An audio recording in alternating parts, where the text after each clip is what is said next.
तो चलो ये पहला क्वेश्चन देखते हैं। इसमें कह रहे हैं कि one end of an ideal spring is fix to a block of mass m and other end is free. The block is placed over smooth horizontal floor.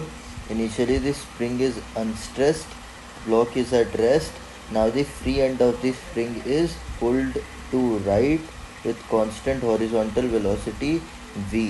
For the spring block system, match the column 1 with column 2. Okay. Length of the spring is maximum, आपको speed of the block पे comment करना है. Length of the spring is minimum, again speed of the block पे comment करना है. Length of the spring is equals to natural length. अच्छा, kinetic energy पे भी कमेंट करना है, नेट फोर्स पे भी कमेंट. ठीक है, देखो कैसे बनेगा मामला इसका.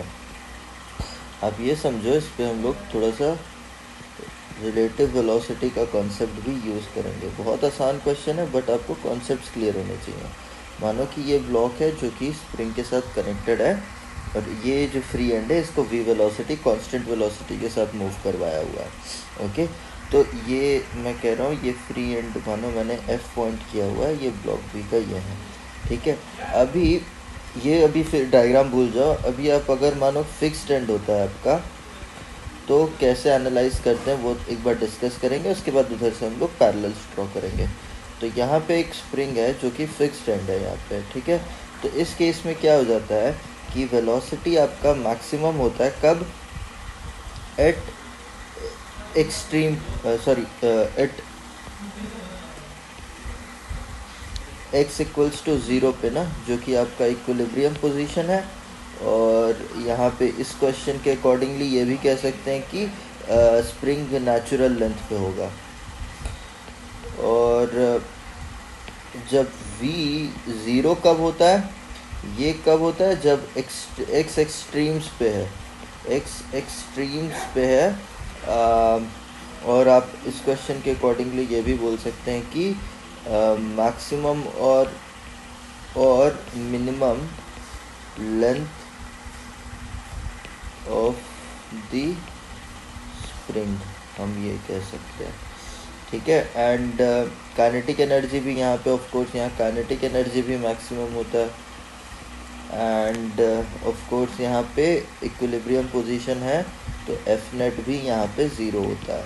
ये कुछ एनालिसिस हम लोग करते हैं. ठीक है, बट ये तब होता है जब इसका एक एंड फिक्स्ड है और दूसरा एंड मास के साथ कनेक्टेड है जो कि मूव कर रहा होता है SHM पे. लेकिन इस केस में यहाँ पे एक एंड फ्री है और दूसरा ब्लॉक के साथ कनेक्टेड है. तो यहाँ पे रिलेटिव वेलोसिटी का कॉन्सेप्ट यूज़ करके हम लोग सेम रिजल्ट निकाल सकते हैं. देखो कैसे. मानो कि velocity of the free and आपको इस डायरेक्शन पे वी एफ है, एंड मानो किसी पॉइंट पे वेलोसिटी ऑफ द ब्लॉक आपको वी वी है. तो velocity of block with respect to F free end हो जाएगा V B minus V F. ठीक है, अब आपको ये पता है जब इक्विलिब्रियम पोजीशन है at natural length of the spring, at natural length of the spring, ये VBF जो है ये आपका मैक्सिमम होना चाहिए. ठीक है, इसको हम बाद में देखते हैं. एट मैक्सिमम और minimum length of the spring, ये क्या है यहाँ पे, ये पहले एग्जामिन कर लेते हैं. Velocity of block with respect to the free end must be what?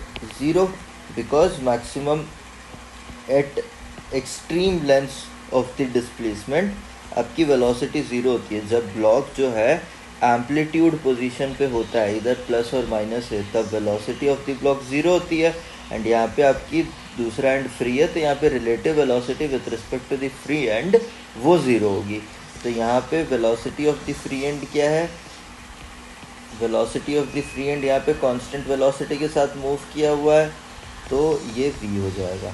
ठीक है, किस डायरेक्शन पे? इस डायरेक्शन पे. So velocity of the block at the extreme positions, maximum और minimum length, velocity of the block with respect to ये ground है ना, with respect to ground will be v. Now similarly at natural length of the spring, हमने यहाँ पे देखो कि velocity maximum है, तो यहाँ पे वेलोसिटी मैक्सिमम कैसे हो सकता है, इधर प्लस और माइनस वी होगा। प्लस और माइनस वी भी क्यों होगा, क्योंकि जो फ्री एंड है वो v वेलोसिटी के साथ जा रहा है। एंड काइनेटिक एनर्जी एक एनर्जी एसएचएम में कंजर्व्ड होती है, वो potential energy to kinetic energy और kinetic energy to potential energy conserve change होते रहती है, बट टोटल एनर्जी तो कंजर्व रहती है ना। तो ये वेलोसिटी मैक्सिमम पोजीशन पे बराबर ही रहेगा, बट डायरेक्शन चेंज हो जाएगा, इस वजह से प्लस और माइनस यहाँ पे लिया हुआ है ना। तो जब प्लस होगा तब आप ये कह सकते हो, क्योंकि ये वेलोसिटी ऑफ फ्री एंड भी v है, तो आप ये कह सकते हो कि ये 0 और 2v हो जाएगा वेलोसिटी। ठीक है, 0 और 2v हो जाएगा, ये दो चीज़ें हैं ना। आप क्वेश्चन देखो, एंड यहाँ पे ये भी हमने देख लिया कि जब नेचुरल लेंथ है तब इस पे एफ नेट 0 है। Why, because this is an equilibrium position. Why, because this is an equilibrium position. ठीक है, तो अब यहाँ पे इन्वेस्टिगेट करके हम लोग लिख देते हैं, क्या क्या लिखेंगे। When the spring is length of the spring is maximum और मिनिमम, तो हमने ये देखा कि speed of the block is v, तो यहाँ पे p है, यहाँ पे भी p है, बाकी कुछ तो नहीं होगा। 0 kinetic energy of the block is maximum तो नहीं है, बिकॉज ये एक्सट्रीम पोजीशंस पे काइनेटिक एनर्जी मिनिमम होता है, 0 होता है इनफैक्ट, तो ये भी नहीं होगा।